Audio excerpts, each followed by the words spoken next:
ہمارے پیارے نبی صلی اللہ تعالیٰ علیہ وآلہ وسلم نے 15 شعبان کے لیے یہ ارشاد فرمایا ہے کہ جب شعبان کا نصف ہو جائے، یعنی 15ویں شعبان وہ رات کا آغاز ہو جائے، تو فرمایا فَقُومُوا لَيْلَهَا وَصُومُوا نَهَارَهَا، فرمایا اس کی رات میں تم قیام کرو اور اس کے دن میں تم روزہ رکھو، کہ یہ وہ رات ہے کہ جس میں اللہ پاک خصوصی طور پر ایک اپنی شان کے لائق آسمان دنیا پر تجلی فرماتا ہے۔ رب تبارک و تعالیٰ کی طرف سے اس رات میں ایک اعلان وہ کیا جاتا ہے، اور وہ اعلان یہ ہوتا ہے کہ ہے کوئی ایسا شخص کہ جو اللہ کی بارگاہ میں استغفار کرے کہ اس کی توبہ کو رب قبول فرمائے۔ سبحان اللہ۔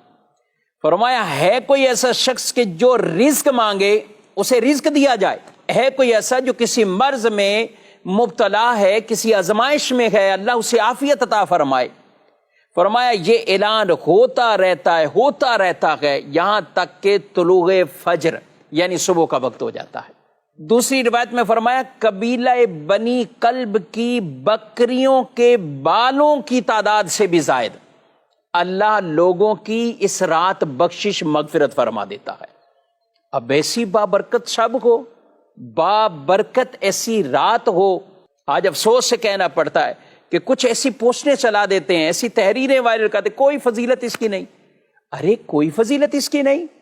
یہ حدیث پاک میں واضح طور پر یہ فرمایا جا رہا ہے، رب تبارک و تعالیٰ کی طرف سے اعلان ہوتے گئے، رزق مانگنے والوں کو رزق دیا جاتا ہے، عافیت دی جاتی ہے، وہاں پہ توبہ قبولیت کی بشارتیں آ رہی ہیں۔ تو اس قدر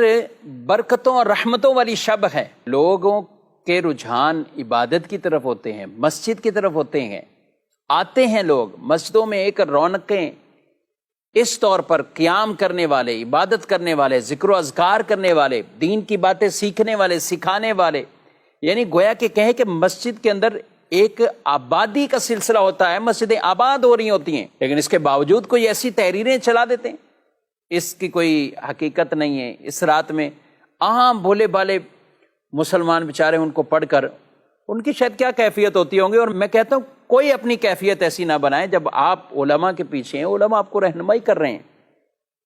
اور یہی سلف صالحین کا یہ انداز اور طریقے اور یہ روایت کن کے لیے بیان کی گئی، جس میں بطور خاص رسول اللہ صلی اللہ علیہ وآلہ وسلم نے فَقُومُوا لَيْلَهَا یہ ارشاد فرمایا قیام کرو اس رات میں تم قیام کرو۔ تو جو آ رہے ہیں، جو پڑھ رہے ہیں نماز، اہتمام کر رہے ہیں، تو وہ نفلی عبادات کی طرف ہی آ رہے ہیں۔ اب وہ سوچے کہ جو لوگوں کو عبادت سے روک رہا ہے